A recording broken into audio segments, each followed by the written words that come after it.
Good morning everyone. বাইরের পরিস্থিতিটা শুধু একটু দেখো, আমার মতন মানুষজন যে কি কষ্টে আছে, কি লেভেলের তাদের কষ্ট, সেটা আমি খুব ভালো করে ফিল করতে পারছি।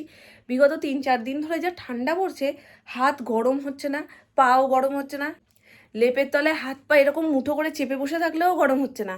আর সেটা যখন প্রায় 1-1.5 ঘন্টা পরে গরম হচ্ছে, তখন আবার ওয়াশরুমে গিয়ে সেটা ঠান্ডা হয়ে যাচ্ছে।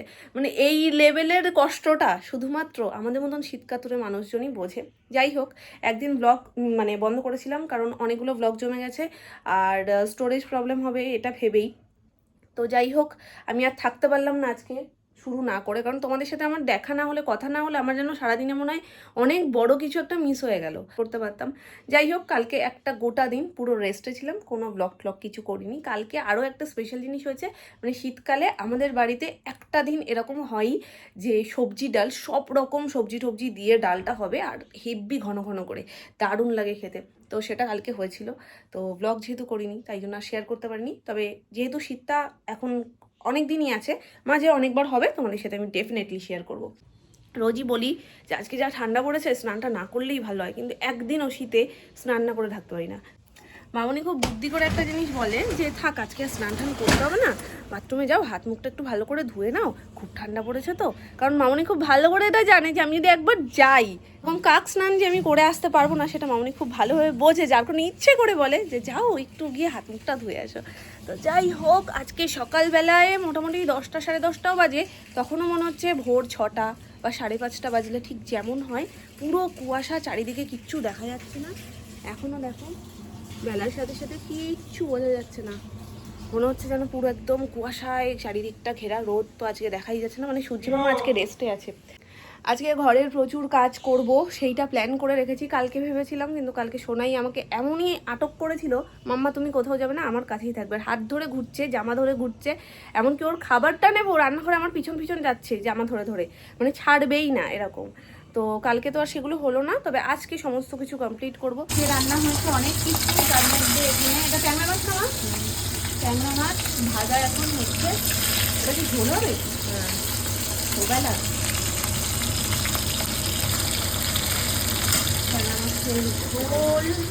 এটা মনে হয় মাছের ওপর থেকে দেবে। এখানে রয়েছে সবজি ডাল, যেটার কথা কালকে তোমাদের বলছিলাম, মানে কালকে না আজকে বলছিলাম, কালকে হয়েছে সেটাই একটু বেশি করে হয়েছিল। আর এখানে রয়েছে, এটা কি মাছ মা? বেলে, বেলে মাছ। তাহলে দেখেছো আমি মাছ কিনতে শিখে গেছি। বেলে মাছের পাতলা ঝোল। আর আগের দিনের যে দেশি মাংসটা ছিল সেটাকেই মামনি একটু কষা কষা, মানে একটু কড়াইতে টানিয়ে রেখেছে। বাসি মাংসের ঝোল খেতে কিন্তু দারুণ লাগে। আর শুরুতে হয়েছে লাল শাক ভাজা। এই হচ্ছে এবেলার মেনু। আর এই যে মাছটা ভাজা হচ্ছে, এই মাছের ঝোলটা ওবেলার জন্য মামনি সব শেষে করে রাখছে। দুটো কাজ আছে যেটা আমি নিজে বাড়িয়েছি, একটা তো আনবক্সিং করব, বাকি কথা বলছি মহাজনের সাথে, ওই জন্য আস্তে করে বলছি। আর এই যে যে জুয়েলারি মেকিং গেমটা আনা হয়েছে, এখনো বাজেনি তো। জুয়েলারি মেকিং গেমটা আগের দিন শোনার জন্য নিয়ে এসেছি। তো এটা থেকে একটা যে কোনো কিছু গলার বা হাতের কিছু একটা আমি বানাবো, তো সেটা প্ল্যান করেছি আজকে। দেখি, এখনও খাওয়া দাওয়া কমপ্লিট হয়নি, খাওয়া দাওয়া করে দেন এটা বানাতে বসবো। তবে এটা সোনাইকে লুকিয়ে আমাকে বানাতে হবে, সোনাইয়ের সামনে এটা বানাতে বসাই যাবে না। যেদিনকে এনেছি সেদিনকে ওকে দিয়েছি ফার্স্ট। প্রথমে তো দেখে খুব ভালো যে না ভাল লাগছে মাম্মা, খেলবো এই ওই সেই। তারপর আমি বলে গেছি ও ছাড়বে না মোটে এটাকে। আমি বললাম কি মাম্মা তুমি কিন্তু একটা কিচ্ছু ফেলবে না, এদিক থেকে ওদিক করবে না। না মাম্মা আমি কিচ্ছু করবো না, এদিক থেকে ওদিক কিচ্ছু করবো না। এসে দেখি এদিক থেকে ওদিক এই বক্সটা হয়নি, বাকি সব কিছু হয়ে গেছে, কিচ্ছু আর খুঁজে পাওয়া যাচ্ছে না। তারপর সবগুলো আমরা গেছিলাম যেহেতু টুবলির জন্মদিনে, মামুনিকে বলেছিলাম তুমি ব্যাগটার মধ্যে রেখে দিও, কারণ এসে আবার এটা দেখবে, তো এটার মধ্যে কিছু না থাকলে আর হামলা হবে না। তো এর মধ্যে সমস্ত ঢুকিয়ে রেখেছিল, আমি সব আবার সেট করে এর মধ্যে রেখে দিয়েছি। সুন্দর, তারাও দেখাচ্ছি তোমাদের। এই যে সব জায়গা মতন সেট করে রেখে দিয়েছি। দেখি অ্যানি কখন ঘুমায়, তারপরে আমি এটা নিয়ে বসবো। আর এই র্যাপিং পেপারটা আমার এতই ভালো লেগেছে, এর মধ্যে আমি সুন্দর গুছিয়ে রেখে দিয়েছি। থাক, হাতটা ঠিক যখন গরম হয়েছে তখনই ঠিক টিফিন করার সময়টাও হয়েছে। মানে তুমি যত চেষ্টাই করো হাত গরম করার, 1 ঘন্টা ধরে করো, 1 মিনিটে সেইটা ঠান্ডা হয়ে যাবে। এই হচ্ছে ব্যাপার। যে লেভেলে ঠান্ডাটা পড়ছে, এর থেকে ঠান্ডা বাড়লে মনে হয় আমি খুব ঠান্ডা লাগছে গো। মামুনিকে বললাম কি যে মামুনি তুমি নিচে যাচ্ছ তো, আমাকে ওই জুয়েলারি বক্সটা এনে দিও একটু, আমি তাহলে বসে বসে মেয়ের জন্য জুয়েলারিগুলো বানাবো। মানে বলছি এই ঠান্ডার মধ্যে হাত বের করো না, এর মধ্যে একটু শুয়েই থাকো চুপচাপ, বেকার বেকার ঠান্ডা লেগে যাবে। এমনিতেই শীত কাতুরে, তারপরে এরম যদি কথা শোনো তাহলে তো তুমি আরও ল্যাদ খাবে, এটাই স্বাভাবিক। তবে সত্যি যে ঘরের মধ্যে কম্বলের তলার থেকে হাত যদি বের করি না, এমনি হাত রাখছি তাতেই পুরো বরফের মতন ঠান্ডা। সোনায়ের টিফিনের পর এখন আমাদের টিফিনের প্রস্তুতি পর্ব।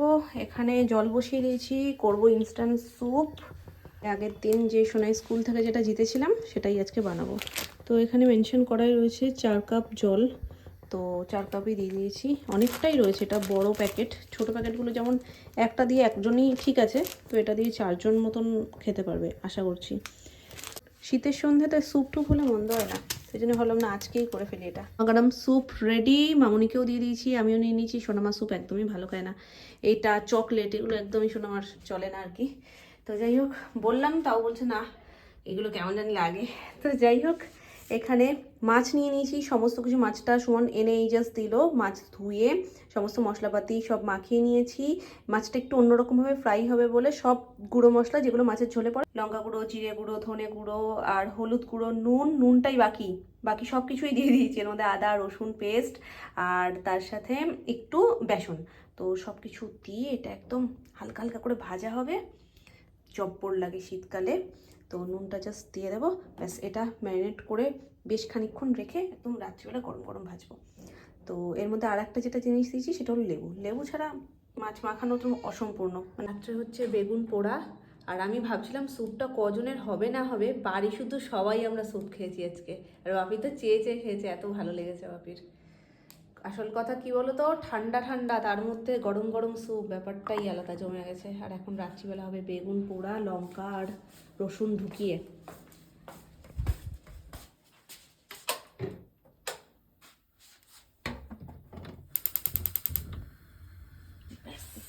টমেটো আমিও বলতে যাচ্ছিলাম, জোড়া কথা হয়ে গেছে, যে টমেটোগুলো পাশে বসিয়ে দাও, একবার সব একসাথে পুড়ে যাবে, এদিক ওদিক ঘুরিয়ে তারপরে মেখে নিলেই হবে একটু পেঁয়াজ কুচি দিয়ে। গা চকচক চকচক করছে তেল মেখে। হ্যাঁ, দুটোতেই হয়ে যাবে। বেগুন তোমার কষ্ট বুঝেছে, তোমাকে আর সরাতে হবে না, বেগুন নিজেই সরে গেছে, টমেটোর জায়গা করে দিয়েছে দেখো।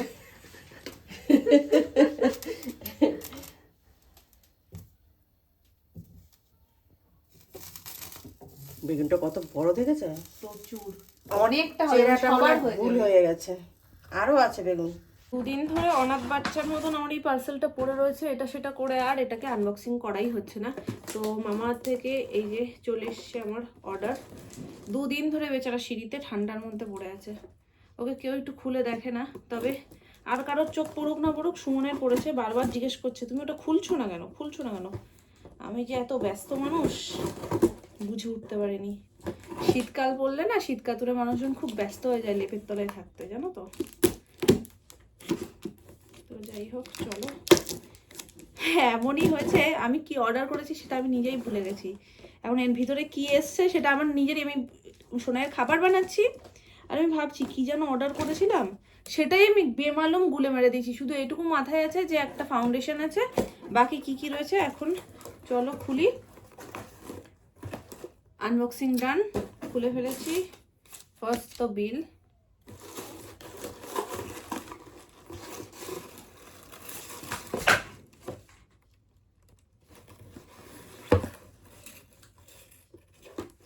ফাউন্ডেশন বললাম, ফাউন্ডেশনটাই শুধু একা পড়ে রয়েছে বেচারা আমার। তো আমি নিয়েছিলাম মামাআর্থের গ্লো সিরাম ফাউন্ডেশন, যেটার শেড নাম্বার হচ্ছে 02। তোমরা অনেকেই আমাকে জিজ্ঞেস করো যে দিদি তুমি কি ফাউন্ডেশন ইউজ করো। মাঝে সাঝে যখন ধরো বিয়ে বাড়ি বা কোনো সেরকম অনুষ্ঠান থাকে, তখন সেই টপ পয়েন্টগুলোতে, যেমন নোজ এরিয়া, চিক্স এরিয়া, তো এগুলোকে আরেকটু হাইলাইট করার জন্য আমি মামাআর্থের সিসি সিরাম ফাউন্ডেশনটা ব্যবহার করি। সিসি সিরাম, ওটা সিসি সিরাম ফাউন্ডেশন না, ওটা সিরাম। তো ওটা কাইন্ড অফ ফাউন্ডেশনই, কারণ বেশ ভালো একটা কভারেজ দিয়ে দেয়। যদি ফাউন্ডেশন কেউ ইউজ নাও করতে চায় তো সে ডেফিনেটলি সিসি সিরামটা ব্যবহার করতে পারে। আর আমি সিসি সিরামের যে শেডটা ব্যবহার করি সেটা হচ্ছে ভ্যানিলা। তো এই দুটোকে মিক্স করে মোটামুটি মেকআপ হয়ে যায়। আর আমি খুব হাই কভারেজ ফাউন্ডেশন ইউজ করতে খুব পছন্দ করি না, মানে যে আমাকে নিজেকেই পাল্টে দেবে এরকম কিছু আমি ব্যবহার করতে খুব একটা পছন্দ করি না। ওই জন্যই যে আমি অন্য কারোর কাছ থেকে মেকআপ করলে অতটা স্যাটিসফাই হই না এই কারণেই, মনে হয় যেন মেকআপ ঠুসে ঠুসে পুরো ভর্তি ভর্তি আমার মুখের উপর একটা লেয়ার ফেলে দিয়েছে মেকআপের। যেমন মামপুর বিয়ের দিনও আমার মেকআপটা ভালো লেগেছে, সুন্দর, সব ঠিক আছে, বাট কোথাও না কোথাও মনে হচ্ছে আমার আমিটাকেই পাল্টে দিয়েছে। তো আমার আমিটা বজিয়ে রেখে মেকআপ করতে আমি বেশি পছন্দ করি। আমাদের ইন্ডিয়ান স্কিন টোনে অলমোস্ট সকলেরই এই শেডটা যাবে, আর আমার থেকেও যারা অনেক অনেক লাইট শেড, খুবই ফর্সা, একদম সাদা ফর্সা, তারা 01টা ব্যবহার করতে পারো। একদম যারা খুব ফর্সা তাদের জন্য বলছি, কিন্তু যারা শ্যামলা তারা 03টা কিন্তু ব্যবহার করতে পারো। বাট এটা আমার মনে হয় ফেয়ার টু মিডিয়াম স্কিনের জন্য একদম ঠিকঠাক। বেশি যেটা 01-এর কথা বলছি না, ওটা প্রচণ্ড ফ্যাট ফ্যাটে সাদা, ওটা আমাদের ঠিক স্কিন টোনের সাথে অ্যাডজাস্ট হবে না। তো এইটা নিয়েছি এক, আর এগুলোর মধ্যে ও হ্যাঁ, বিটরুটের একটা ফেসিয়াল কিট নিয়েছিলাম আমি। এই যে বিটরুটের ফেসিয়াল কিট, কারণ বিটরুটের প্রত্যেকটা জিনিস আমার ভীষণ ভালো লাগে, সেটা ফেস ওয়াশ বলো, ক্রিম বলো, মানে ময়শ্চারাইজারটা তো আমি জাস্ট কি বলবো, মানে শেষ হওয়ার আগে আগে আমি অর্ডার করে দিতে পারলে ভালো হয়। আমি 2-3টে করে স্টকে রাখি, এত ভালো লাগে ময়শ্চারাইজারটা, যেটা পাম্প বোতলে আসে ওটা। আর একটা আসে কন্টেনারের মধ্যে, তো ওটা আমি ইউজ করিনি, ওটার কথা বলতে পারবো না। আর বিটরুটের প্রেমে পড়েই আমি ফেসিয়াল কিট একটা অর্ডার করে দিয়েছি। এই যে আগে আমি উপটানের একটা ব্যবহার করেছিলাম আমাদের, আর এখন এটা। আর এই তো ঠিক আছে, আমি নিজে বলছিলাম আমি ভুলে গেছি, রীতিমতন আমি ভুলে মেরে দিয়েছি যে আমি কি কি অর্ডার দিয়েছি। ময়শ্চারাইজার আমি অর্ডার করেছি, কারণ আমার অলমোস্ট ওটা শেষ হয়ে এসছে। তো আমি না শুধু হাঁটি চলিয়ে ভাবি, ইস এই সময় আমি কেন অর্ডার যখন করলামই ময়শ্চারাইজারটা কেন অর্ডার করলাম না, মানে এতটাই ভুলে গেছি, মাথা থেকেই বেরিয়ে গেছে যে কি কি রয়েছে ওর মধ্যে।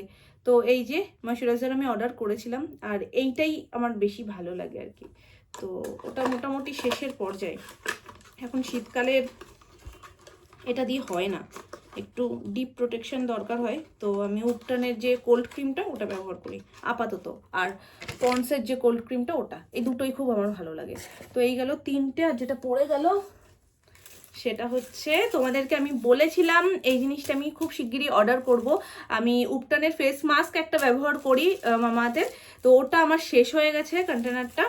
আর এরই সাথে সাথে আমি ভিটামিন সির একটা প্যাক অর্ডার করেছিলাম, মানে উপটানটার সাথেই। তো ভিটামিন সিটা আমার সত্যি কথা বলতে আমার মানে পার্সোনালি ওপিনিয়ন যদি জিজ্ঞেস করো, তাহলে আমার ওটা উপটানের কাছে কিছু লাগেনি, আমার ওটা খুব একটা ভালো লাগেনি, যার কারণে আমি ওটা রিঅর্ডার করার কথা ভাবছি না। আর উপটানে যেটা অর্ডার করেছিলাম সেটারই একটু অ্যাডভান্স, এটা হচ্ছে উপটান D10 প্যাক। তো এটা ফার্স্ট টাইম আমি অর্ডার করলাম। উপটানটা যেহেতু ব্যবহার করেছি, তো ওটার সম্পর্কে আমার একটা আইডিয়া আছে। তো এটা D10 প্যাক, আশা করছি খুব ভালোই কাজ হবে আর আমার পছন্দও হবে। কন্টেনারটা ভীষণ সুন্দর দেখতে, আর হলুদ কালারটাও বেশ মাস্টার্ড ইয়েলো কালার, হেভি সুন্দর দেখতে। মানে এই কন্টেনারটা আমি পরে ছোটোখাটো ক্লিপ গার্ডার রাখার জন্য ব্যবহার করতে পারবো। তো এই যে এর মধ্যে রয়েছে হলুদ আর স্যাফরন, এই যে। তো এই 4টে জিনিসই মোটামুটি আমি অর্ডার করেছিলাম। এই যে দুটো তো আগে থেকেই ব্যবহার করা, আর এই দুটো একেবারে নতুন। দেখা যাক এর কীরকম কি রেজাল্ট আসে, সেটা ডেফিনেটলি তোমাদের সাথে শেয়ার করবো।